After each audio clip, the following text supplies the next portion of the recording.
Hello and welcome back to Spyhards podcast. I'm Captain Scott.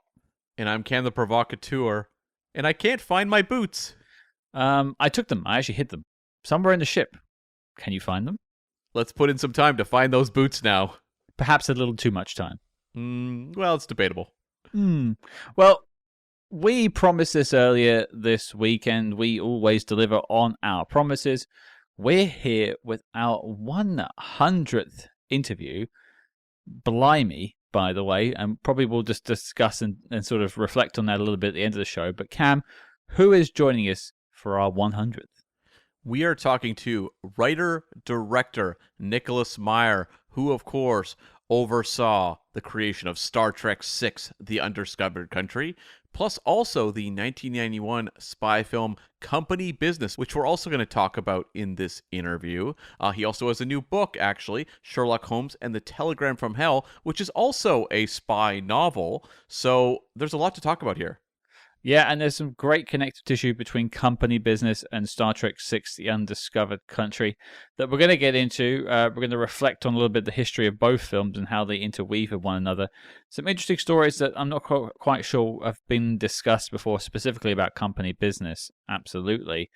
So I think without further ado, Cam, I'm going to channel my inner Captain Kirk and say, fire.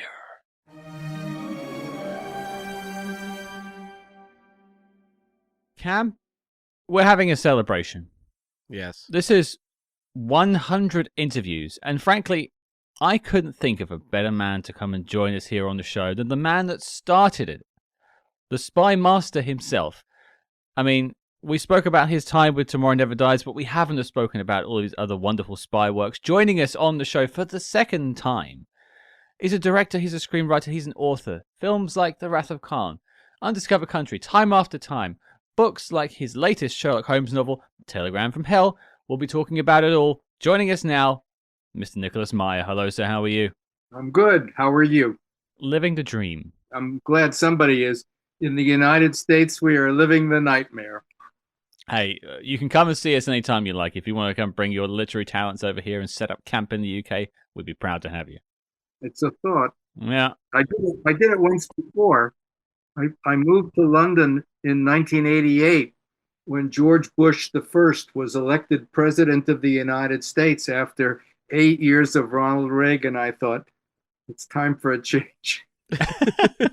I'm in Canada, so I don't know if here's the place to come at the moment. I don't know. Well, I hear you're going to become our 51st state. So we're told. So we're told. Strange days indeed. Mm-hmm. We live in interesting times. That we do. And I think what we'll sort of jump into is a very different and interesting time in history, which is, the end of the Cold War, the end of communism, the glasnost. There is all sorts of things going on. And around 1991, you bring out two different films. One is 100% a spy movie, Company Business, and one has definite spy overtones and undertones that we're going to talk about, and that being Star Trek VI, The Undiscovered Country. And I know, like in the time parameters, Company Business came first and sort of fed into a lot of what happened in Star Trek VI. But I think let's start off with Company Business. I think that's sort of the natural starting point. With Company Business, that film is very much, you wrote it, you directed it. Where's that film coming from? Where did the idea come from for Company Business? Well, I always feel I have to slightly apologize because it's a movie that I don't think is entirely successful, and it sort of went off the rails. I worked with the late Gene Hackman on it, as well as Mikhail Baryshnikov.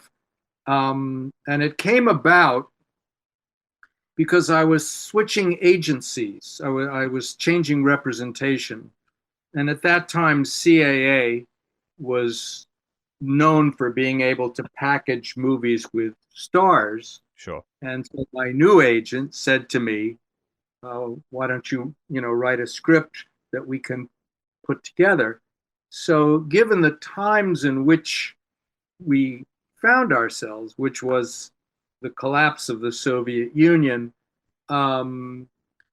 I conceived a story of two spies, an American and a Russian, sort of thrown together uh, as the result of a spy swap gone wrong, and on the loose in a world where they were liabilities for both their host operations, whether you're talking about um, the NKVD or whatever GPU, whatever it was at the time, um, Putin world, and the CIA, and in a world in which they find themselves ideologically as well as technologically obsolete.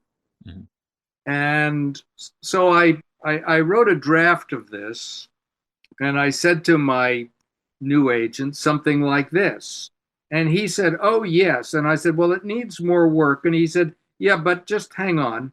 And the next thing you know, another agent at CAA called me up and said, "What do you think about Gene Hackman for the American?"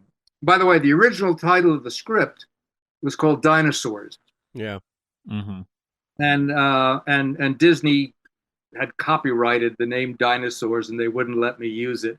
So then it was called something else, and I can't remember what it was before it became company business. But anyway,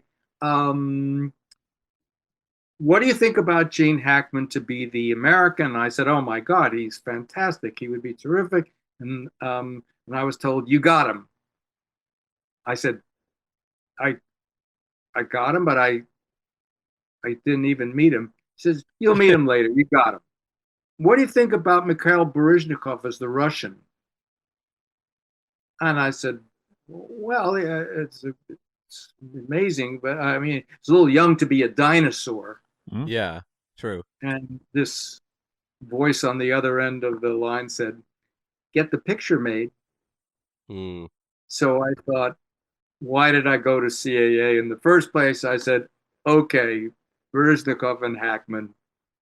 And so between now and the time this fell together, and 9 months later, when it was time to make the movie, I kept trying to meet Mr. Hackman, but he did 3 movies back to back. He did Postcards from the Edge, Narrow Margins, and Oh, the package he did around that point too. no, it wasn't the package. It was Narrow Margins, Postcard, Class Action, Ah, Class yeah. Action, Narrow Margin, Postcard from the Edge. And I could never meet him. So we could never discuss the script or anything. Um, anyway, it was a movie, in my opinion, that never quite came together. We were all of us sort of pulling in different directions. But the whole point of the movie, which I think is not in the finished movie, is somebody said, "Where did you get all your information? You must have had a mole." And the other person says, "No, it was CNN." And that was sort of how obsolete they were Mm-hmm. in the conceit of the movie, which, as I say, never did quite come together. And also the other thing is that events were happening so fast in the world at that moment with the collapse of the Berlin Wall, Mm-hmm.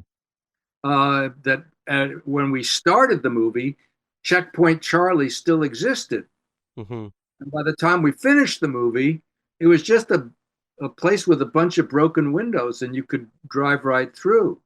So I was always trying to rewrite the script while we were shooting to keep up with events that had outstripped our ability to follow them. By the time I got to Star Trek VI, The Undiscovered Country, we'd caught up a little bit, and the dust had begun to settle and began to see where things were. So I got to tell a similar story a second time, and maybe tell it a little better. I was just gonna ask though, because I'd read about company business how you had to shoot it without a finished script, and you talk there about how having to keep up with events. Was that the only part that wasn't finished, or was there more that just wasn't quite hammered down?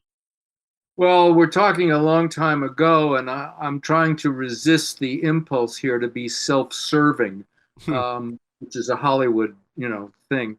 Um, it never quite came together. I couldn't. We put the movie together, and events, as I say, kept unfolding um, faster than I could sort of get an Olympian perspective on what was going on. And as I say, I couldn't quite wrangle my team into we were all making the same movie. Hmm. And I feel bad about it. Felt bad for the actors and felt bad for myself. Because you said when you were just talking about the film a second ago, there was like a underlying theme about them sort of being, outpaced by tech and left behind. The whole dinosaur's name is in there, and that's still in the film. Like the opening scene is Gene Hackman having to steal the tech off the young hacker just to sort of blag his way into a meeting. Thematically, it's all still there. And obviously you've got that giant dinosaur in the restaurant as well. You've got that sort of physical metaphor there as standing out. Um, what I wanted to ask about was more sort of because I know things a long time ago. I've read that you were a big fan of the subway scene, which I think is one of the most successful scenes in the film. And me and Cam were talking off air just before. We were thinking the Eiffel Tower scene at the end is also pretty dang good as well. But like looking back on the film, what are you proud about the film? I know you said that you had some regrets about it, but what good came of company business? Well, I love the subway swap. I thought was probably the best scene in the movie. Um, and I liked some of the Eiffel Tower stuff. It was very tricky. We had very little time to where they would allow us to shoot it before the tower was open, and a lot of movies shoot there, and a lot of their trust had been abused. Who was it? Grace Jones who flung herself off. Well, you're not supposed to do that, and Mm. so I think there were some directorial flourishes. I think I preferred those to some of what was going on in the script. But I'm glad to hear you say that thematically, yeah, sure, you see this guy scaling a wall and running through this, lowering away, and then the next day he finds out somebody did it with an iPad or something, and feels like a kind of a jerk. And by this point, he is a sort of a jerk, no question. It's something that I think another filmmaker also has a go at a few years later in Sneakers, Phil Alden Robinson, who we've had on the show before, where you've got the Sidney Poitier Robert Redford scene where they're trying to break in a door and hack into a code, and then Robert Redford just boots it in. And it's that sort of like lo-fi answer to a high-tech world, and I just think that's quite nice. There was another thing running through the movie that didn't make it into the finished movie, which was the only weapon they had was a big Swiss Army knife, Yeah. and they did everything with the Swiss Army knife, um, and at one point one of them said to the other, "You ever hear the only thing you hear about the Swiss Army is their knives? You ever noticed?" Um, and there were a lot of little, silly flourishes that didn't make it in, and some of it just wasn't any good. Mm. Hmm. That's on me. And I was going to ask just quickly as we move into Star Trek 6, what was the production period of Company Business in contrast? Because you have Company Business coming out in September of 91, Star Trek December. How far apart were they actually shooting? Oh, they're about a year apart, I think. Oh wow. Okay. All I can tell you is that at the end of Company Business, I was so relieved to get back into with a group of people that I got along with, that I sort of, and a script that was in much better shape than the script for Company Business. Because in Company Business, we were literally behind unfolding events. Hmm. I was always running to keep up. In Star Trek 6, we were ahead. We predicted the coup in the Soviet Union before the coup happened. We were in the cutting room when Gorbachev disappeared and nobody knew if he was alive or dead.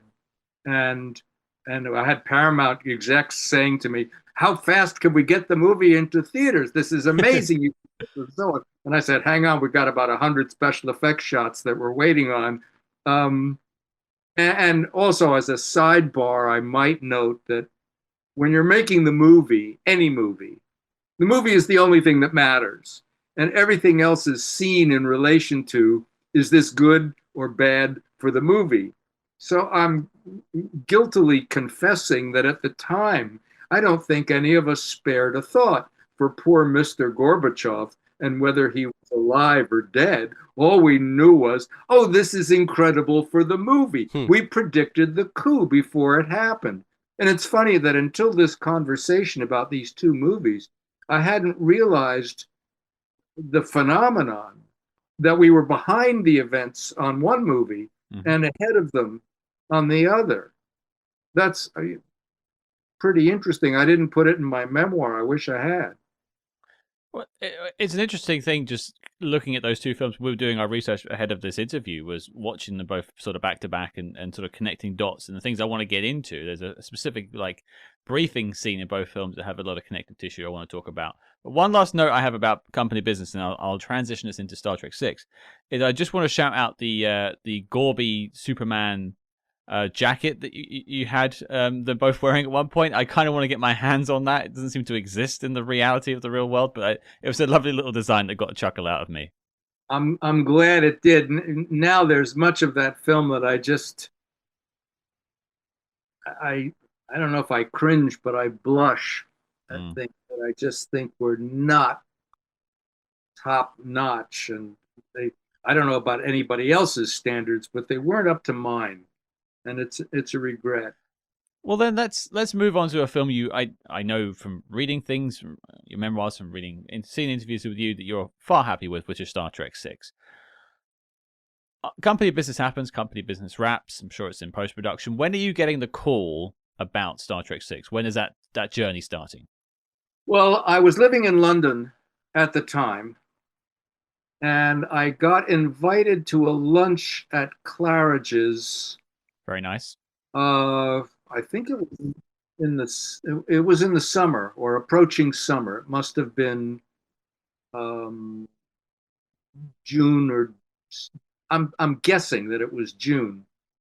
And I was taken to lunch by, I think, Frank Mancuso and Martin Davis. Was that possible? At Claridge's. And in that lunch, they said that they weren't happy with going out of Star Trek with the original cast on Star Trek 5. Yeah. And I don't know that I'd seen Star Trek 5, so I maybe didn't know what they were talking about. But they said, we want to see if we can do one more with the original cast, and we're talking about $30 million. And I said, okay, all right. Do you have any ideas? And I said, well, no, not really, because when I get ideas, it's so rare. I don't get them. I usually know what to do with them. I don't always find them. But somehow where it went from that point was I was on Cape Cod having a 2-week holiday after the whole company business thing. And Leonard Nimoy, who was originally from Boston, which is a 15-minute little airplane puddle jumper from Provincetown on the tip of Cape Cod, said, can I come out and talk to you? And he flew out from Boston, and we spent the day walking up and down the beach. And he said, you know, we're in this sort of glasnost thing. What if the wall would come down in outer space? This was Leonard. Mm-hmm. The Klingons, he said, have always been our stand-ins for the Russians, which was probably news to me because I didn't know that much about Star Trek. I was just making up my version of things. Right. And he said, "Who am I if I have no enemy to define me?" And that was sort of all I needed. I just said, "Oh, hang on, hang on. We start with an intergalactic explosion. It's a Chernobyl in outer space, and suddenly the Klingon Empire is crumbling, and they're going to have a lot of undesirable aliens. Let's put it that way."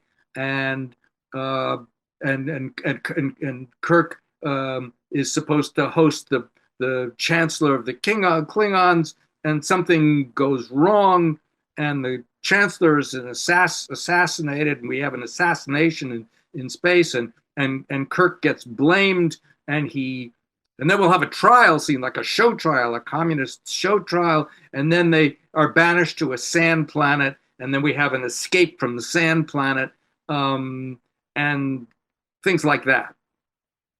And this is spewed out of me, as I recall, very quickly. All he had to do was prime the pump. Mhm. So we said, "Okay, great," and so we wrote that up, and they loved it, and then the next thing you know, we didn't hear from them, Paramount, for quite a while, and then the next thing I heard was that they hired two other guys to write the script. Yeah. And I thought, what was that? Well, what it turns out was that my deal to write a screenplay was already contractually into my overall deal with Paramount. And it was not cheap. And in order to understand what happened next, you have to understand that the feature division of Paramount at that time was making flop after flop after flop, and some of them were $40 million flops in 1990 or whatever it was, which was not good. They were hemorrhaging red ink. So the fact that sort of explains why they went with two other writers that they had on salary or something, and that would be cheaper. So the next thing I heard was, quote, "The boys are having a little trouble getting started." And I, trying to be a good soldier, said, "Well, send them to London," which is where I lived, "and I'll talk them through the outline."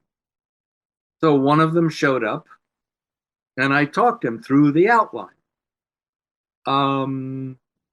And I just thought I was trying to be helpful.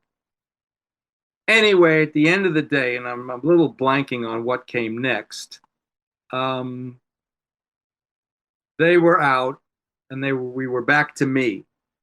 And in the meantime, something else had happened.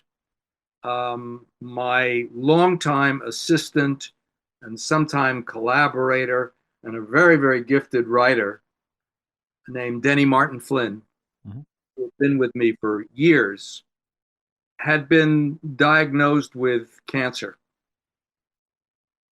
And this was a very devastating thing. And I was trying to think of something I could do.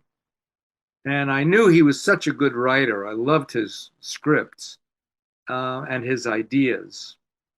And I said, "Well, I'll do it, but I want Denny to do it with me," because he needed a reason to get out of bed in the morning, Mhm. which is understandable. So they said, "Okay, sure, sure." So Denny and I wrote the script.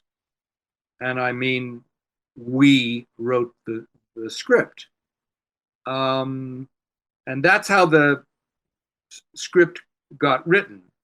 And you can, and at some point along the way, I think it was David Kirkpatrick, who was head of production at Paramount, said, "We've already seen a sand planet. Can't they go someplace else?"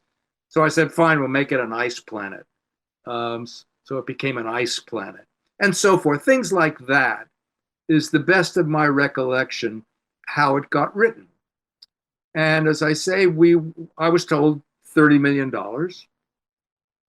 And then it was time to shoot the movie, and it was January of, I don't remember what year, but you can probably find out. Or 91, probably. maybe it's 91. And because the wall had come down, that was so. So I moved with my family from London to renting a place in Beverly Hills, uh, in Los Angeles. I had a wife, I had two small children. Um, and we moved in. And then at the beginning of January, my team, which was Leonard Nimoy, Stephen Charles Jaffe, my producer Ralph Winter. Um, we met with David Kirkpatrick and Gary Lucchese. There may have been somebody else in that meeting. And we sat down, and they said, "Now, okay, we're all excited. It's great that we're doing this, and we're talking about $25 million." And I said, "Stop, stop, stop, right there. Hmm. We're not talking about 25 million. We're talking about 30 million. That's what I agreed to. Here I am." And they said, "Well, what they didn't want to say is that there's all this frantic belt tightening going on because of the feature division being in such trouble." And it was it was an ugly scene. And I was accused of all kind of things. You're not being a team player, blah, blah, blah. Um, and I I sort of did the math for them. I said, you have $14 million below the line on this movie. Well, I'm sorry, above the line with the cast and the. Mhm. And Mhm. so you have $4 million in special effects and 3 million in poster, whatever it was. That's already, $22 million. Where's the movie coming from? And they said, "Oh, will you excuse us for a minute?" And then they went into another room for 20 minutes and came back and said, 27. And I said, "Guys, I'm not negotiating. I'm just giving you information." It's just And, math. and then I sort of lost my temper, and I said, "Well, enough of this. I'm going to talk to Frank Mancuso." And he wasn't in the meeting. Um, I'm talking to Frank. I'm going to run the numbers by him, and we're going to straighten this out. Well, I ran the numbers by Mr. Mancuso, who listened very courteously, and then he canceled the movie. Uh, and Okay. I had a 6-month lease on a place in Los Angeles.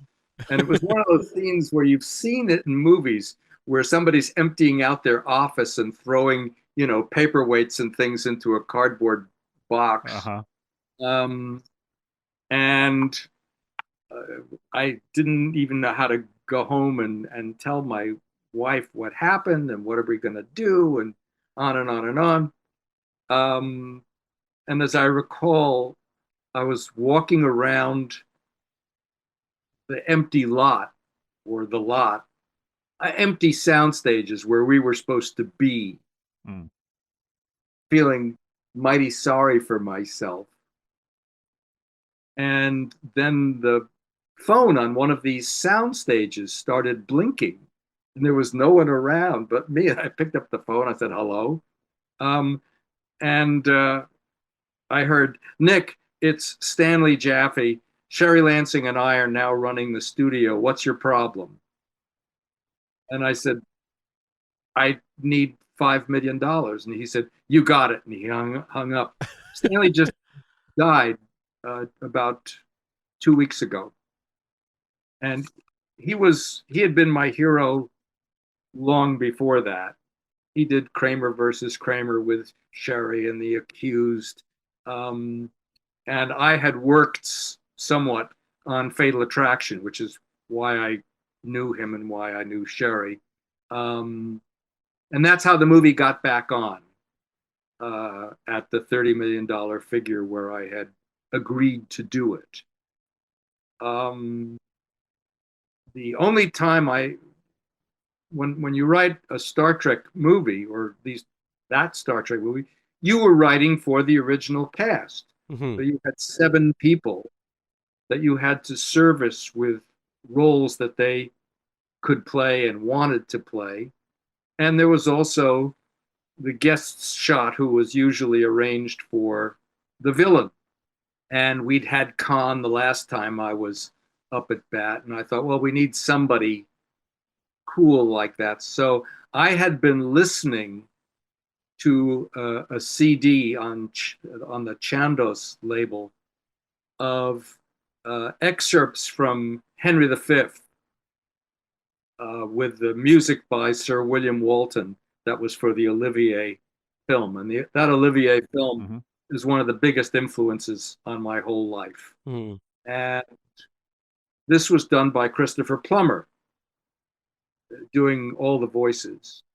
And so it's the first time I ever did this, and it was probably stupid, but I got lucky, which is I wrote General Chang for Christopher Plummer. And when it came time to make the movie, and a lot of people didn't want to work on the movie because the last movie had not been the kind of success that everybody, so nobody wanted to be associated with it. And my casting director, Mary Jo Slater, when she read the script, she always believed in it. She always believed in it. And I said, this has got to be Chris Plummer or there's no movie.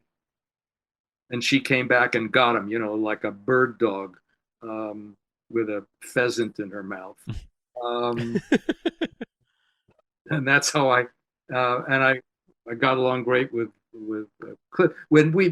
Another example of all of this was when it came time to do the music for the film. When we did Star Trek II, The Wrath of Khan, there was no way that we could afford Jerry Goldsmith. Mm-hmm. The Star Trek, the motion picture, was $45 million, and I think we were 11.2 or something. We couldn't afford Jerry Goldsmith. So I had to go out and, find somebody. And the person I found was James Horner. But by the time it was time to do Star Trek VI, we couldn't afford James Horner anymore. Oh. You'd built a star. So that's when we found Cliff Idleman. There was a brief flirtation with using Gustav Holst, The Planets, which actually isn't outer space music. It's tarot card music, but it still sounded kind of spacey to me. But we couldn't make a deal with the Holst estate because The Planets is their cash cow, and Paramount Legal wanted the Holst music as Paramount property forever. So that wasn't going to happen. Sure. So we were back to square one, and that's when I met Cliff. And by this point, I had gotten a little bit tired of all this rum-ti-tum martial music that began with George Lucas and Star Wars with John Williams, and then Jerry Goldsmith was doing it, and then James Horner was doing it. And I said, let's try something else. This is a movie about a mysterious, brooding people. And I said to Cliff Idleman, give me something like the opening of Stravinsky's Firebird. And that's what he did. Wow. I was going to actually ask, going back to the Christopher Plummer casting, I had another character I was actually interested in asking you about the casting, which was David Warner, who you'd worked with on Time After Time. Was there any pushback initially because he was in the previous movie, Star Trek V? The short answer is no. Yeah. The longer answer is that while we were doing Star Trek VI, what was going on in the Paramount front office was a round of musical chairs about who is running the store. And there were executives coming in and going out. And as I say, it wound up being Stanley and Sherry who were running the studio when the dust settled. But the bottom line was nobody was paying attention to us. Which is good in a sense. It was great. And it was the same thing with Wrath of Khan. was we were not important. Mm. And so I wasn't answering to a lot of cooks in the kitchen. Nobody, the person who was paying attention from Paramount was John Goldwyn, who was great. And this was the first movie he was in charge of. And he was very supportive and great. But he basically had the sense to understand that the group that was making this movie had done about 4 of them by now. And we sort of knew what we were doing. And just get the fuck out of the way and let us do it. And because we were always trying to find ways to skin this cat, because what we had was barely enough money. And at one point, when he saw the chairs at the peace conference, came and visited the set, and we did our best to disguise so many things, and he said, we should have given you the chairs. And so it was kind of like that. I'm more of like an overall question to coming back to Star Trek, because you were involved in Star Trek 4 as well. What appealed to you to want to come back into the fold? Obviously, you had those conversations with Leonard Nimoy. The connection to current events is quite intriguing, but this is coming back to something. What made you excited about coming back to Trek? Do you ride horses? I have, but I don't often. Okay. Well, I grew up riding horses, and what you learn is if you fall off a horse, you got to get back on. And basically, company business was me taking a pretty big fall. Mm-hmm. And I was suddenly given a horse I knew to climb back on. So that was a big thing for me, was to sort of regain some. And I think also from a professional standpoint, it was a wise move. Sure. To just not look down, not look back, not look in, just climb on. And the other thing was that I was genuinely excited by the possibilities of this script. I loved our script. I thought the script was really terrific. And so I wanted to see that movie. I wanted to have the popcorn. Well, and that's something that sort of leads me on to my next question quite beautifully, because you've got this story that you're building on. It's penned as sort of like the final adventure of the original crew. It wasn't going to be for a little while, but you've got this cabal running in the background, these Starfleet and the Klingons working together to keep the war going. Sort of like this espionage plot boiled into the story. It's not the A plot, it's sort of the underneath thing. And we'll maybe talk about the director's cut and the extra scenes a little bit down the road in this conversation. But how hard was it for you to balance having just a straight up, here's the 7 people on the Enterprise, they're going to do an adventure, and then having this darker, like, brooding thing happening in the background? How was it hard to balance those two stories? I don't recall that it was. This interview should be taken with a slight grain of salt, which is to say, I have a pretty good memory. Mm-hmm. But I've found out over the years that it is not perfect. It is not infallible. Sure. So I'm doing the best to recall events that happened many years ago. And while I don't like to think I've exhibited signs of mental decline, I do find that my memory has been mistaken about things. And it may have been on a previous interview that I tell a story, because I've often told the story, about being asked about Gene Roddenberry. And what were your relations with Gene Roddenberry? And this was all apropos of The Wrath of Khan. Sure. And what happened was, what my standard answer was, oh, I met him. He was not part of making the movie, which he was not. But I think that was about all. But that's wrong. That's wrong. And I found out because I went back to the University of Iowa, which is my alma mater. Sure. And they had a whole Star Trek exhibit of my papers, which are at the University of Iowa Library. And to my astonishment, I was shown a whole series of vituperative memoranda between me and Gene Roddenberry, and how much he hated the script. for the Wrath of Man. Mm. And my memory had completely blocked this. And there it was in black and white. And me telling people, oh, yeah, I met him. That's all I remember. Well, yeah, there's a reason. I guess I blocked it. How much he didn't like it. So when you ask me these questions, I'm doing the best I can to recollect. Mm-hmm. And I think I'm more accurate than not. Let's put it that way. When I was writing with Denny the screenplay for The Undiscovered Country, I don't recollect a lot of problems in terms of giving everybody something to do. Mm-hmm. There's always the question of, did we give them enough to do, and so forth. And Leonard was the executive producer of the movie. Sure. And he was very, very helpful in teasing out things from the first draft that we turned in. He was the one who basically came up with the idea of, you're going to have to shoot me.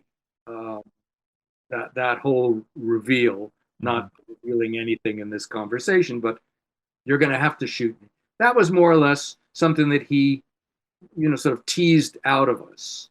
Mm-hmm. And basically there was a different beginning to the movie, which we couldn't afford to shoot.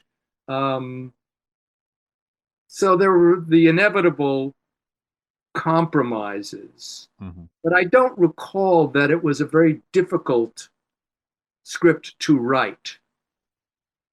We were so thrilled with the central idea. And yes, there was going to be a show trial scene. And yes, there was going to be an assassination scene. And yes, there was going to be a POW escape movie. And, and what I do remember, and this is all kind of cool when you're talking about you're writing and you're also the director. And so I was writing this scene and thinking, how do you assassinate somebody in a cool way in space? And I began thinking that every time I see movies filmed on the space station, everybody's floating. Mm. But in every sci-fi movie that you ever see, with the possible exception of 2001, people are always walking like they're down a corridor at a Holiday Inn or something. And I thought, well, how does that work? Well, there must be a gravity machine in these spacecraft, a machine that simulates gravity. And then, of course, the next question that occurs to you is, well, why doesn't the gravity machine ever get conked out when they're blasting the ray guns at each other? And wouldn't that be cool if the assassins disabled the gravity machine and then, teleported themselves or whatever they do to get aboard, and they're in lead-lined boots and they go and they kill the guy. And then wait, I'm so excited in London in the middle of the night. There would be floating blood. Floating blood. And at this point, the director taps the writer on the shoulder and saying, okay, big boy, how are you going to do floating blood? And the writer, without turning around, waves the director off and says, don't worry, we'll figure it out. It's movies. And by God, it turned out to be one of the easiest things that it was, because by this time there was CGI and you could you could make floating blood. I first saw it in a commercial that somebody showed me of coffee spilling out of a coffee cup and floating. I thought, well, hell, if we can do it with coffee, we can do it with blood. My only regret is that the blood looked like Pepto-Bismol. I think I should have, picked a better color. But basically, that's how it came together. Well, I suppose the thing that prompted my question is, to some people, the whole idea of like a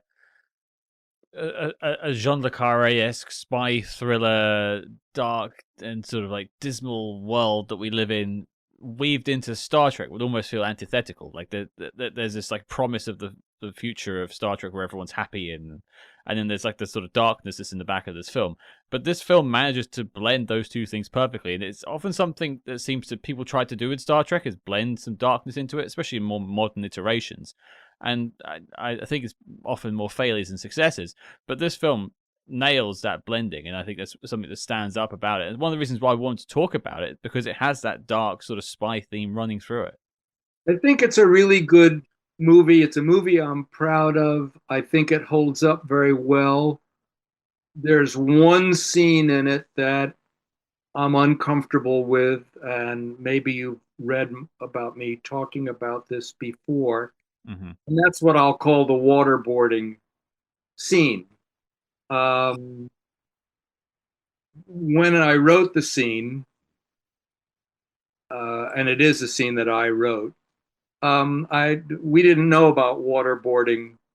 We didn't know about torture, and I had not realized that I was writing about torture to get information. Mhm. And there's lots of problems with torture for information. One is that if you're torturing somebody, they'll tell you anything. Mhm. You'll never Yeah. know if it's real or not. So it isn't a very good method of getting information. If I had been working on the remake of this movie, Mm. I would have had Spock be cleverer about how to get Valeris to reveal what he needed to know. It's a queasy making scene for me. I don't know Mm.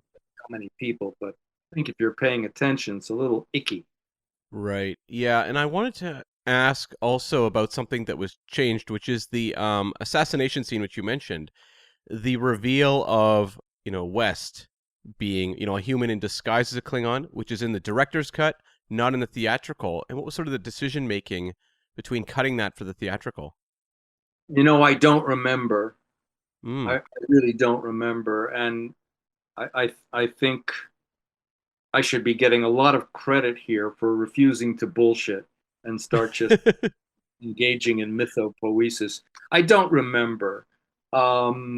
What I do remember about the director's cut is an idea that I so wished I'd had uh, when we were editing the movie, which is that when the names of the conspirators are revealed, Mm. we cut to each one because the names, audiences don't keep that stuff straight. They don't know what we're talking about. But when you suddenly cut to them, and by the way, this is a problem that I also have in the movie of the 7% Solution, Hmm. which is once we're in the bordello and Holmes and his magnifying glass pick up a strand of red carpet.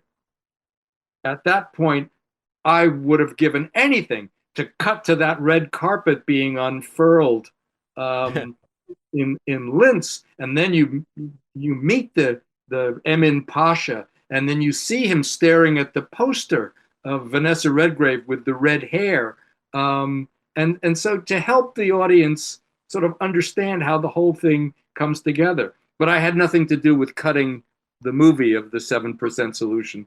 And if I had, I don't even know that I would have had the idea in time, which goes to another topic, which is how do you know when a work of art is finished Hmm. or is it just abandoned? And every time when I finish this book and I hit send and send it to my publisher, and I'm so sure that it's done, and then wouldn't you know, a day or a week later, fuck, why didn't you do this? You're gonna go and now they're all yelling at me. This is it, Nick. You got to let go. And when the 7% Solution was written and it was off at the publisher, I woke up dreaming that two characters in my novel were playing tennis. And I lay in bed, I have no idea where this dream came from, but you know how sort of plausible they are until you forget them. Mm-hmm. And I said, well, who is it? Is it Holmes and Freud? Is it Freud and Watson? Is it Watson and Holmes? And and suddenly I found myself pounding out these 3 extra pages And this is on a typewriter. That's how long ago this was. And then calling my editor and saying, listen, you're not going to like this, but. And so the tennis game found its way into the novel. And by the time we did the movie, we found more reason for it to be there. And the payoff with the duel with the Baron at the end. And it turns out the Baron has no backhand. And so that all pays off. But that's like the ship had already sailed, the horse was out of the barn.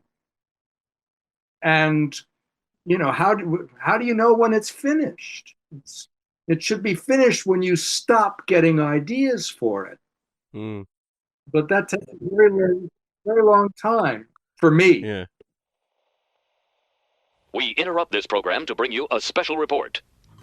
Agents, we don't expect you to talk. We expect you to buy a subscription to our Patreon. Yee. That's right. Over on the Spyhards Patreon, we're covering all your favorite spy TV shows, as well as popular films from the most iconic secret agent actors of all time. Cam, why don't you share some intel on our latest assignment? Scott, the summer is basically here, and what better way to celebrate than by taking a slingshot around the sun and catching up on the May Spyhards Patreon episodes. We had reviews of Knives Out and, The Beastmaster. Plus, also, we jumped over to a different Star franchise and looked at Andor Season 2. There was a lot to talk about there, so make sure to beam on over to the Patreon and check these great episodes out. So deactivate Ghost Protocol and visit patreon.com/spyhards to truly do things angel style. But before we close Channel D, on with the Spy Jinx. Well, the Sherlock Holmes element is heavy throughout your work, but it's hard not to see it in the Spock mystery story in this film. And I just was wondering, like, is that something where you were ever like, my God, if I could tell like a just straight mystery with like a Spock character? Well, Holmes is that's my place. I've now written 7. Mm-hmm. The next one comes out in August. Yeah. Sherlock Holmes and the Real Thing, which I suspect is the last one. No, I just, when I wrote Spock in the series where I was writing Spock as a character in 2, 4, and 6, I always thought of him as a kind of Sherlock Holmes. I don't think it's an accident that Leonard Nimoy played Sherlock Holmes on the stage. And so I just wrote Spock as if he were a kind of space age Holmes. He's a little more oracular than Holmes. He's got a fair amount of Polonius in him. There's something sort of sententious about his pronunciamentos that I don't think Holmes typically has. But I finally worked up, the moment where Spock claims descent from Holmes. Mm-hmm. That's DESCENT as opposed to I'm dissenting DISSENTING. And I wanted to just pivot to your new book, Sherlock Holmes and the Telegram from Hell, which I very much enjoyed reading. And I would love to just know about kind of the experience of writing, in a sense, outside of canon, like you're able to do with Sherlock Holmes, where you've got the Doyle stories and then yourself kind of playing within that world, versus something like Star Trek where you're playing within a world of established canon. Well, I don't think they're that different. You play by certain rules. I've given 2 examples of how I think Star Trek works, or how it works for me, how I see it. Which, by the way, is not the way it's now seen. Now you have to obey a lot of rules. Now there are many cooks in the kitchen. You almost can't get in because there are many cooks, and they know what happened on which star date and so forth. And there are a lot of looking over their shoulders at what will the fans say, what will the fans tweet? What do the fans think? I never gave a shit about that. I don't think art is best done by committee. Um, I think Robert Bresson said, my job is not to give the public what it wants. My job is to make the public want what I want. And I always just played free and easy. And to be fair, there were a lot less Star Treks in place when I did The Wrath of Khan. And I just made up stuff how I wanted it. And there were mistakes. You know, was Chekhov on board the Enterprise when Khan was aboard? And I said, well, yeah, but he was someone else, somewhere else on the ship. Right. But to me, how it works, I give you two analogies. One is the Catholic Mass as set to music by different composers. Mozart wrote a Mass, Brahms wrote a Requiem Mass, Bach wrote many, Verdi wrote a Requiem Mass, and basically, and Haydn wrote a Mass, and Pergolesi, and everybody, because the words are essentially the same in the Mass. The Dies Irae, the Agnus Dei, the Resurrexit, and so forth. Those words are the same. It's the music that makes them different. You would never mistake the Verdi Requiem for the Mozart Coronation Mass. They sound completely different, but the words are the same. And that's the way I sort of saw Star Trek. You've got certain things that are immutable. You have the Enterprise. You've got Kirk and Bones and the crew and so on. But within that, you get to do different things. Or, other analogy, the shape of the bottle is the shape of the bottle. Mm-hmm. Into that bottle, you pour your vintage, but it must be contained within that bottle shape. So that's what it was to me. That's how I worked it. I don't think you can do that anymore. As I say, there are many cooks, and at this point, there are even many kitchens. So maybe I said a while ago that when I was doing 2 or 4 or 6, I was largely being left alone for whatever, reason of what was going on with the studio at the time. Everybody was busy with other things. Well, it's interesting to note, at time of recording, they announced that they've recorded, I think, what was originally Your Baby with the Khan audio stories. I don't know where that sits with you now. I don't think there's writers attached to it. I'm not too sure of the whole lineage of it now, but, as you say, many kitchens and lots of different cooks, despite it being really Your Baby originally, as far as I'm aware. The original idea was Alex Kurtz. Alex Kurtzman, I'm sorry, I should say. Alex Kurtzman. It was Alex's original idea. What happened during the 15 years on CD Alpha 5? That was what he tasked me to do. I wrote 3 one-hour movies. Yeah. Which for whatever reason were not made. And then later, they formed the basis of what the radio play is. But I would, for all intents and purposes, other than that, I have not been involved in the project. Right. More for them. But I think going back to sort of the Arthur Conan Doyle estate, you're talking about sort of the different bottles and sort of ways of picturing the Star Trek universe. Moving to Sherlock, though, does the Arthur Conan Doyle estate, obviously where Sherlock sits in sort of copyright status as well, are you allowed to do basically carte blanche what you want with the character now when you're writing him, or is there still certain parameters you have to write to? Well, they're voluntary because Sherlock Holmes is now in the public domain thanks to Les Klinger, who took them to court and said, it's over. And don't get me started on the Conan Doyle estate. It's a very sad, in my opinion, very sad story. of mismanagement and greed and squandering and a whole bunch of things. But now, for better or worse, anybody can write Sherlock Holmes. And by the way, even before he was in the public domain, I have a copy here of The Sexual Adventures of Sherlock Holmes, Oh, Lord. Right. which is an all gay Sherlock Holmes. All the stories are exactly the same. It's all Conan Doyle, except everybody in it is a man, and there are these sex scenes right through it. And there's science fiction Sherlock Holmes. There's Sherlock Holmes's daughter, Sherlock Holmes's mother. There's all kinds of Sherlock Holmes.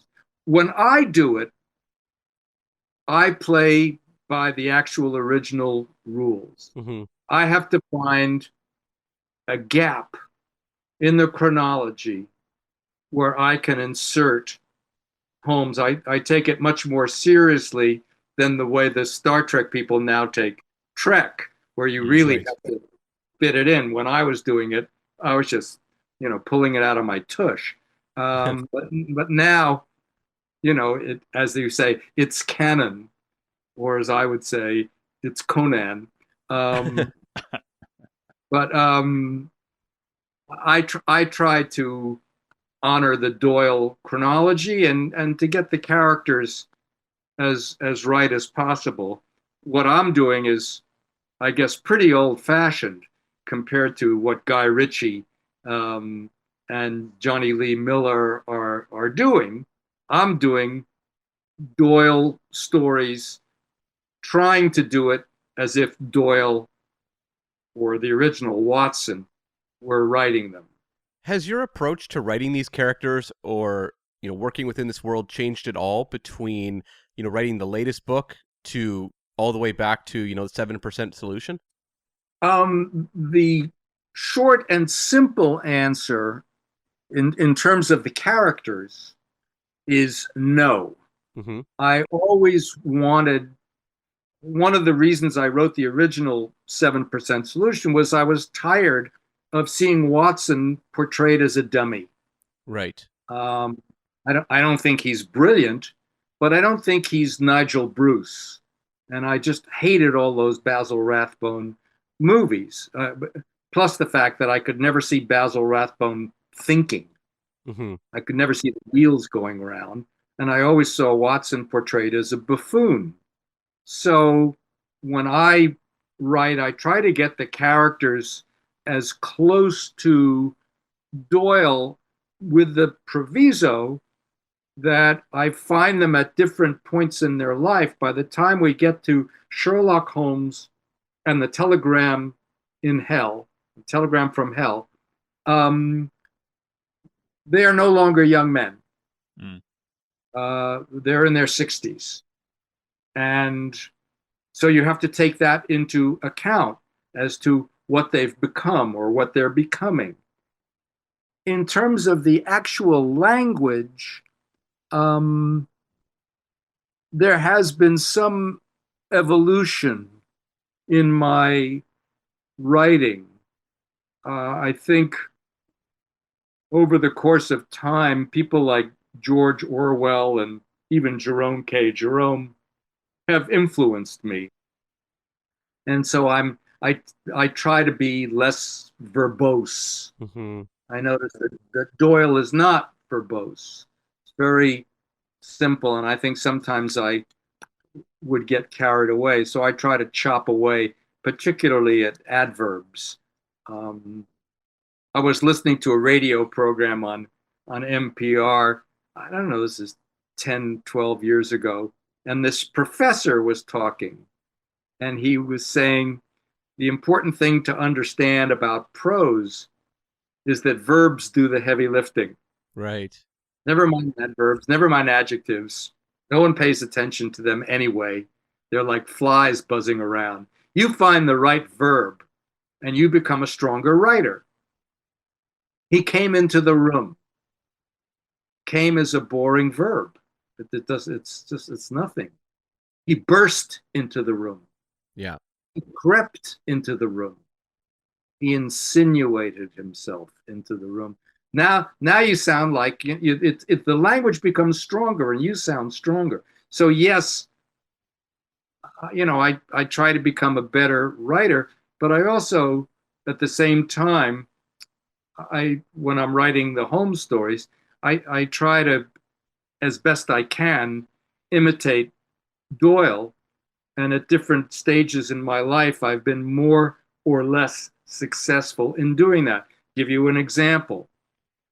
In The Canary Trainer, Watson really isn't in the story. It's Holmes who's telling the story, and Holmes is not Watson telling the story. So his voice is a little different. Yeah. Okay. There was something else you brought up there, which is about how, the characters are older and there's more of a reflection on mortality in the new book, Telegram from Hell. And I could not help but think about the fact, you go back to Star Trek II, The Wrath of Khan, and you have Kirk contemplating his mortality. That's written in, 1981, and the movie comes out in 82. Where is your sort of mind writing about mortality now versus doing it as a young man in 82? As a young man, I was facing a technical problem, which is the cast of Star Trek growing older. So I thought, I better address that. You can't just pretend that isn't happening. And so that became integral to the movie, the subject of mortality, of age, of stuff. That had to be acknowledged. Otherwise, it was like pretending there wasn't an elephant in the room. Mm-hmm. And I had to do it in Star Trek VI as well. I had to persuade Kirk to put some gray in his hair. On the other hand, because of where Sherlock Holmes and the Telegram from Hell is set, which is 1916, 1914, 15, 16, World War I, they are again, in fact, older. And it has to be about that. It is also true that I am older and that some of the sentiments expressed by Holmes at the end of the novel, Sherlock Holmes and the Telegram from Hell, are inevitably my sentiments as well. Okay, and I want to ask also, this is heavily a spy novel as well, and Sherlock Holmes mysteries can be very complicated. Spy stories can be very complicated. Managing to make the two work together, because they're both very detail-driven, but was it ever difficult to keep track of the two elements? Telegram from Hell was a bear. It was very hard to write, to organize, because there were several things that had to be serviced. One was Sherlock Holmes fans, people who know the stories. Number two is people who didn't know the stories, who don't know the stories. Number three is people who are ignorant of historical facts surrounding World War I that were essential to making this work. So I think I wrote the first 50 or so pages of the book, which is the extended setup of everything, more times than I've ever rewritten anything else. Wow. And I kept sending drafts of it to my writing partner on the Medici, Masters of Florence, and our Freud series that has not yet been made. Frank Spotnitz, who did Man in the High Castle. Oh yeah. Yeah. So and saying, what about this? Or just giving it to my girlfriend to read and says, now does it make sense? Does it sound like exposition? Or is it going? Is it flowing? Or are we bumping on all sorts of unexplained or over-explained parts to get the thing in motion? In order to get the thing in motion, you have to have read or have explained to you the Sherlock Holmes story called His Last Bow. You have to learn that Holmes was in the United States as an undercover spy posing as an Irish sympathizer for 2 years. Mm-hmm. That's what you learn. But, people who've never read a Sherlock Holmes stories, they don't know it. People who've read it may have forgotten it, and so forth. And you have to sort of work backwards from all of that. And you have to learn that America was neutral throughout the entire war. Woodrow Wilson did not want, because we had enormous German American population, we had enormous Irish American population, that they didn't want Americans going overseas and fighting in a European conflict. Even when they when the Germans sank the ocean liner, the Lusitania, he didn't go into war. So it's what brought us in. And of course, that's where the telegram from hell plays such an important role. Right. But you have to dole out this thing bit by bit, little bit here, little bit there, so it isn't a big glob of information and you feel like you're in class. Well, it's a very like playful novel to, I did listen to the audiobook version, and it was just incredibly entertaining. I loved your little asides, by the way, in there as well. But it's very like playful and bouncy, and it keeps the energy going, which is really interesting as to what you're talking about. Heavily rewritten, and just the difficulties of navigating all that detail. It plays very well. You guys know an Italian word called sprezzatura? No. It's a new one to me. Well, the thing about sprezzatura, the thing about Italian, which I love, it's phonetic. So if you are a mediocre speller, which I am, you like Italian because it always sounds like what it is. Mm. So it's sprezzatura, sprezzatura. Mm-hmm. And sprezzatura is a great word because, first of all, there's no English equivalent.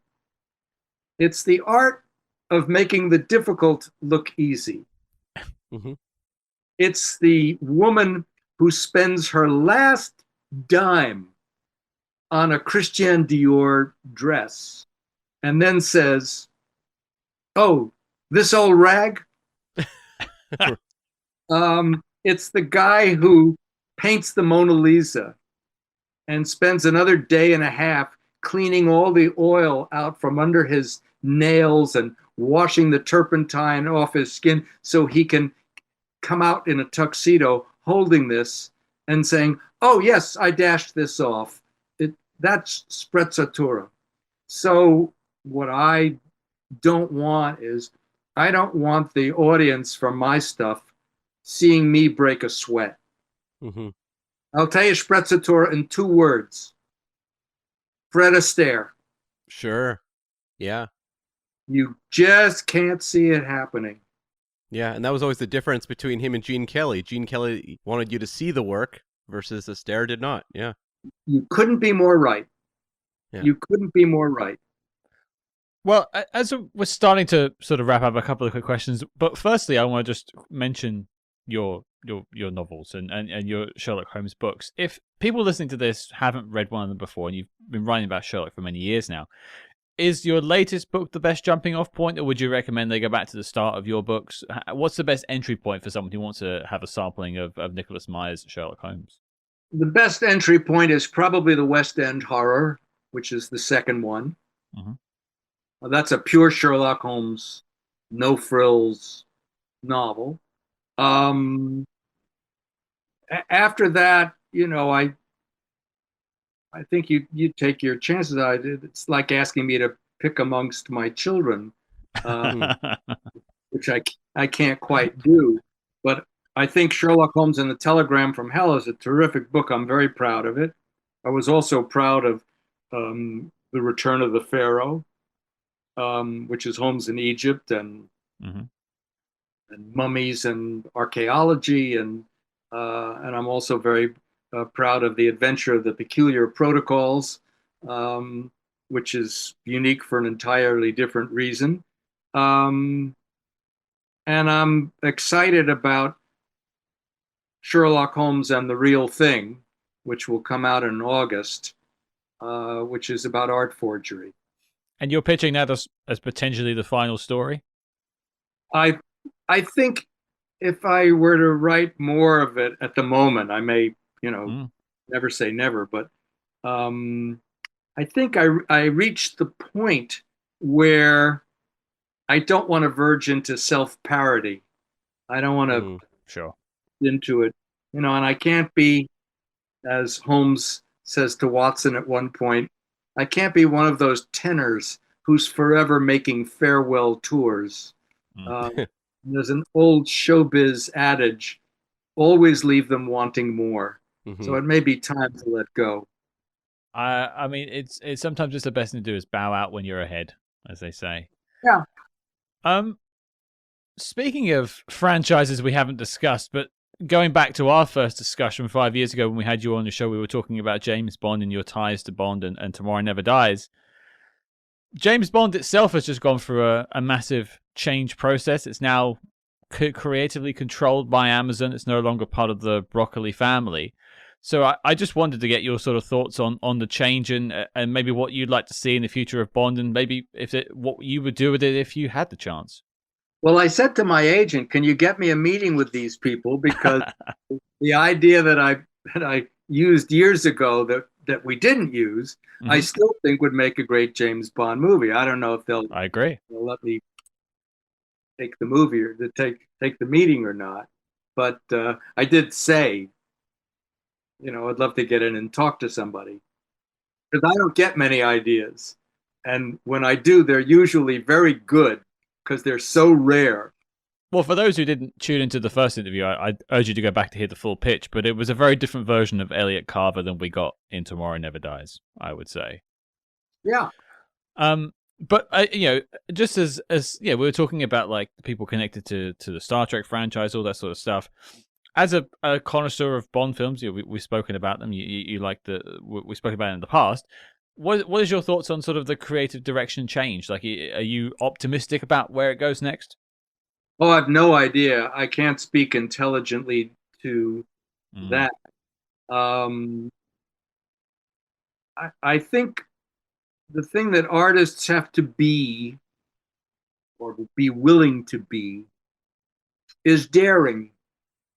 In the movie Julia, which is not a movie I unequivocally admire, but when Lillian Hellman is getting on the boat going to Europe, and her friend Julia says to her, "Remember, be very bold." She's talking to Lillian Hellman, who's a writer, wants to be a writer, and it's actually Julia who's going to Europe, and Lillian Hellman who's staying behind, as I recall, in the movie. And Julia's parting advice is be very bold. I think as an artist, I don't know about as a human being, but as an artist, you should always try to do things that scare you a little bit. And in my book, the one thing you don't do is worry about the fans. My job is not to give you what you want. My job is to make you want what I want. Right. Yeah. Agreed. Well, speaking of what you want, that leads us to our final question. And it's a question that we seem to have asked every single person we had on after you, but we didn't ask it to the very first man we had on the show. We talk about spy movies here every week, and spy TV shows and spy literature. We talk about all the spy stuff, but spy movies are where we come back to. That's our home. So, Nicholas Meyer, I'm keen to hear from you. What's your favorite spy movie of all time? It's probably the 39 Steps. Yeah, you spoke very fondly of that one in our first interview, but we never actually asked you if that was your favorite. Well, let me just say this. I am not, for starters, a particular James Bond fan. It's very cartoony to me. Sure. I am a big John le Carre fan. I think le Carre's novels, first of all, they make the case for novels as literature. Mhm. And they are so involving. I also love the spy novels of Graham Greene. Mhm. And I don't know if you would call The Third Man a spy novel. It's not exactly a spy novel, Sort of but espionage, but yeah. what I really love, and this is also true of, what was it? Is it The Quiet American, which was the Vietnam? Yep. I love The Quiet American. What I admire so much about Graham Greene and Le Carré is that they can make up stories where the theme and the story are indivisible. They are the same thing. You cannot discuss one. And the only time I've ever managed to do that in a way is Time After Time, in which the themes of the movie, which is what has happened to civilization, and the narrative are indissoluble. You cannot separate them. And that's what I love about Graham Greene. That's what I love about John le Carré. Funnily enough, I'm not sure it applies to the 39 Steps at all, which is just pure entertainment. It's also what I love about North by Northwest, which is sort of the 39 Steps reincarnated. Bigger, yes, in color and so forth, but another movie where the hero sort of deadpans throughout everything that's going on. And Robert Donat in that hall having to make a political speech for a Scotsman whose name upside down. I tried to do a remake of The Lady Vanishes that was going to be set in World War I on the U.S.-Mexico border. Way before I ever did the Zimmerman Telegram, I was doing the Zimmerman Telegram and The Lady Vanishes. That's another great spy movie. There are sort of spy movies and spy stories that are only about what they're about. The Lady Vanishes is only about what it's about, 39 Steps, North by Northwest. And then you get into Le Carré and possibly also Len Deighton. I loved The Ipcress File. I really loved Funeral in Berlin. I thought that was terrific. Good choice. I think it's better as well.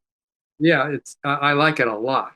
And I'm trying to think, you get me going and I'll just keep.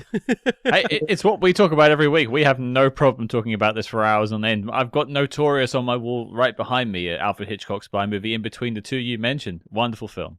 It's terrific. Funny Champagne, that 38. But I mean, the selection you just gave us from the 39 Step to Lady Vanishes, I don't think anyone would complain with those choices. I think that sounds like a lovely double bill. It is a lovely double bill. And the flashes of wit in both these movies they're charming, they are entertainment, and they're not really, it's a whole different genre than the real, they're more in the James Bond category than they are in the John le Carré category or the Ian Fleming world, which is, I once said to my dad, what is it you like so much about James Bond? And he said, well, I don't have to think. Sure. But when you see The Spy Who Came in from the Cold, man, you are thinking overtime. When I'll tell you another one that's a really good one, and it's about George Smiley, but he's not called George Smiley. And he's played by James Mason. And Maximilian Schell is in it. David Warner is in it. and I think it's directed by Sidney Lumet. Yep, that's right. Deadly Mhm. Affair. That's the one. Deadly Affair. Very good spy film. He's George Smiley, but he's not called George Smiley. He's called something else. That's right. Yeah, and it has that great theater, Edward II, I believe, play sequence at the end. Yeah. Marlowe with a hot poker up the ass. Mhm. Yes. Well, and Simone Signoret is in it too. I didn't expect that one to come up. I thought you might mention the Kari adaptation. I thought you might go with a TV show actually instead of a, because I find his TV shows far better than the films most of the time anyway. The TV shows are great with Alec Guinness as Smiley. Yeah, And even some of the modern stuff like the Little Drummer Girl version with Florence Pugh was great. that's interesting because I think I'm now watching this little. I thought the Little Drummer Girl. At the time I read it, I thought, well, this is the best. This novel makes the case that the only relevant novel is the political novel. Sure. I just thought the Little Drummer Girl is it. And I know that the George Roy Hill thing isn't very good, and he knew it wasn't very good. Yeah. And I was watching The Little Drummer Girl, and for some reason, I don't know why I stopped. I think I'll start up again tonight and keep going with it. It gets our stamp of approval, which means absolutely nothing, but it gets it anyway. But speaking of stamps of approval, Nicholas Meyer, from 1 to 100, you have been with us for 5 years, and it's been quite the journey. So I want to thank you for coming back, for giving us another chance, for the young little podcast we were back then to still quite young podcast we were 5 years later. He stays with it. But it's been a pleasure having you on the show. We're going to have links in the notes, show notes below for your book. You can go pick that up as well. And your website as well, link on that as well. But Nick, it's been an absolute pleasure talking to you, sir. Thank you for coming on again. Well, thanks for putting up with me. Oh, no. Thanks. It's our pleasure. Take care.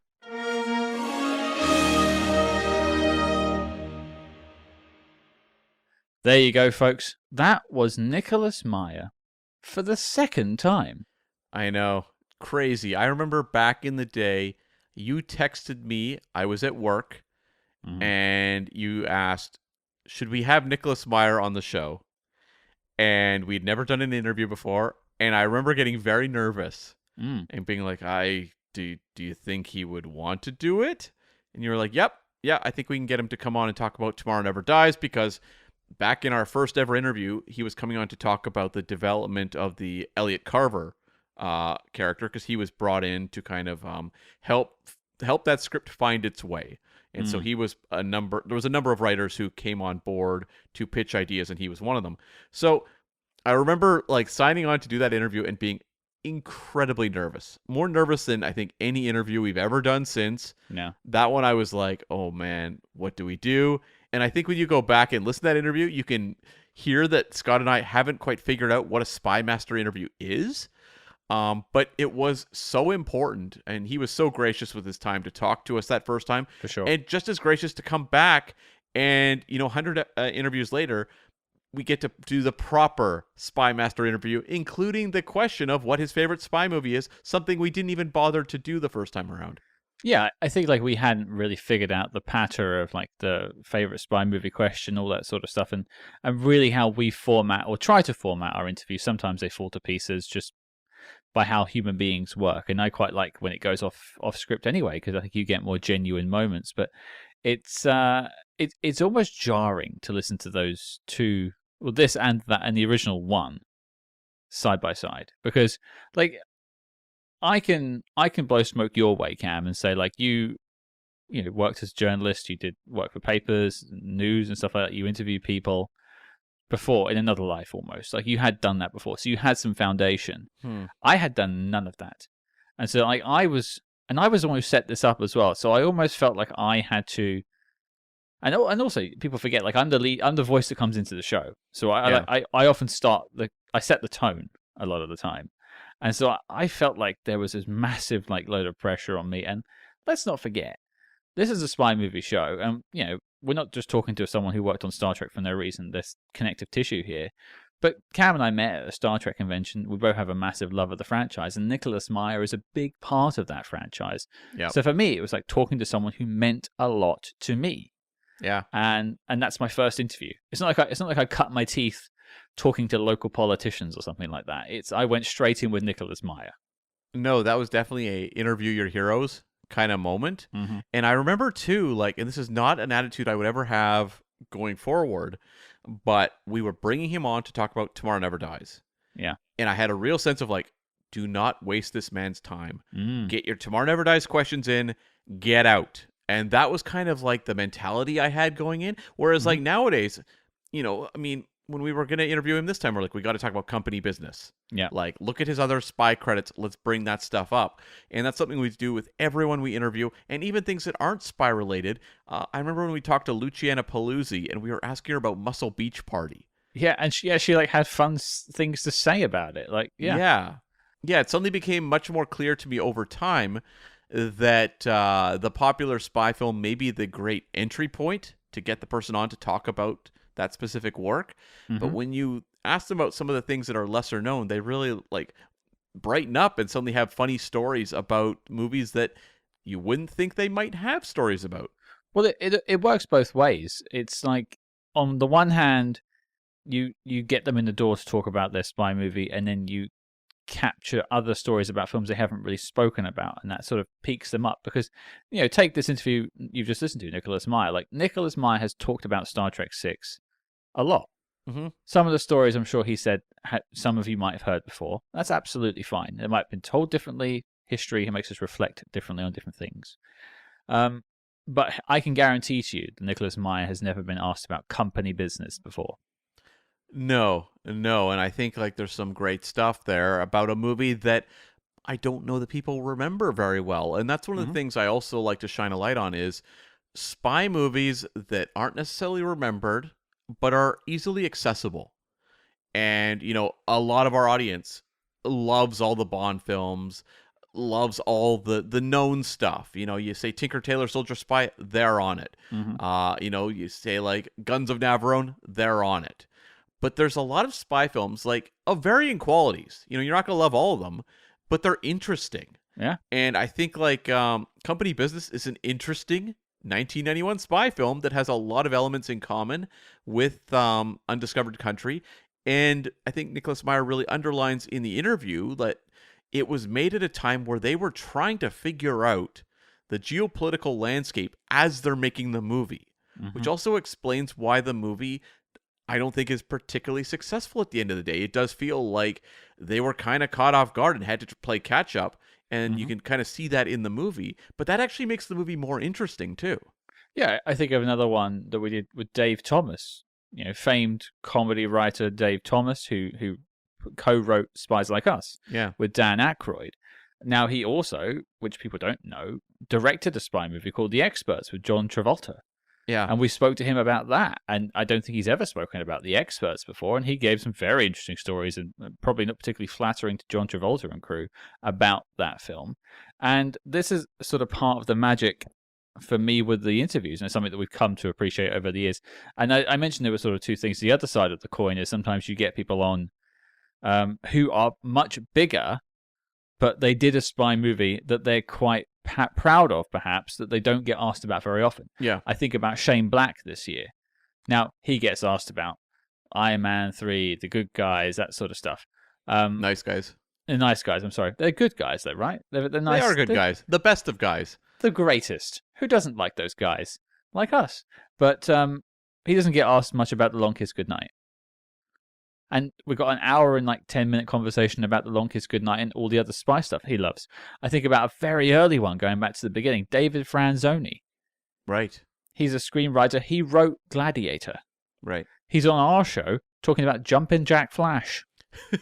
Or we had Andrew Davis, the director of The Fugitive, on to talk about The Package. Yeah. And then we would, of course, ask them about Gladiator, or we would, of course, ask him about The Fugitive. We did that. But like it's an interesting way of talking to people because they don't get to talk about these projects as much because they're not necessarily like known for them. And so yeah, it's a very fulfilling series in our show. Like I think we're coming up to 350 episodes released. Right. Like overall, with Declassified, with the reviews, with the SpyMaster interviews. And I love doing the reviews. It's great fun, especially when we have guests on, different opinions. It's all sorts of fun, and I know you guys love them too. But there is something very special about doing these interviews, and just how lucky we've been with the yeses that we've got. And you listening at home, you might be like, "Yeah, these guys are very lucky," or you might say, "No, you guys have worked for this, and you've earned it." I think it's all luck. Honestly, I think it's luck, because Cam and I don't like. You look at some of these other contemporary podcasts out there. Even some other people in our same space. You look at Light the Fuse, for instance, and this is no shade to Light the Fuse because they worked hard. Yeah. They're now the official Mission Impossible podcast. Great. Their industry. They're in the film industry. They have connections within that industry. Cam and I have jack shit. Literally. Yeah. I've just got a pile of jack shit. The guy called Jack came in and shit on my desk. I wish he wouldn't do it, but at least I have that. It's warm. And you hand built your own desk, so it's like literally like a 2x4 with like kind of crooked legs. I'm on a slant right now, but it's fine. Like it's fine. Everything keeps sliding off to the left, including the shit. It's falling off. But yeah, and so the fact that we've gotten this far and done all this so far, like this isn't an end. Cam and I are just celebrating a milestone, and we've got. I mean, I won't spoil anything, but July is going to be a very interesting month this year. Unlike any other month in Spyhards history, I'll say that. Yeah, that's literally it. That's the teaser. You've never heard anything like it. Yeah. You'll learn to love July. That's right. And like Nick, he came back. Like that has to show for something as well. Like he had a good time. When I emailed him, it wasn't an and an ah. It was like, I'd love to come back, guys. Let's talk about it. Yeah. Booked it. Did it the next week. So, I mean, I thanked Nick on the show. I'll thank him again. Him saying yes 5 years ago led to this. Led to all of those stories we've just spoken about and all the other ones we haven't spoken about that you guys have heard. Some of the ones you haven't heard. There are 100 SpyMaster interviews now. Like, how cool is that? You can go back and listen to them. I'll make a playlist somewhere where you can just listen to them all in a row if you'd like. And you can, over the years, hear us get progressively worse. That's right. Yes. And the talent lose their patience more and more and more. Yeah. But, like, Cam, I've been waxing poetically. Like, what do you want to say about all this? Well, I just would like to, again, just express how much we appreciate the time that every person who's agreed to be interviewed by us on the show has given us.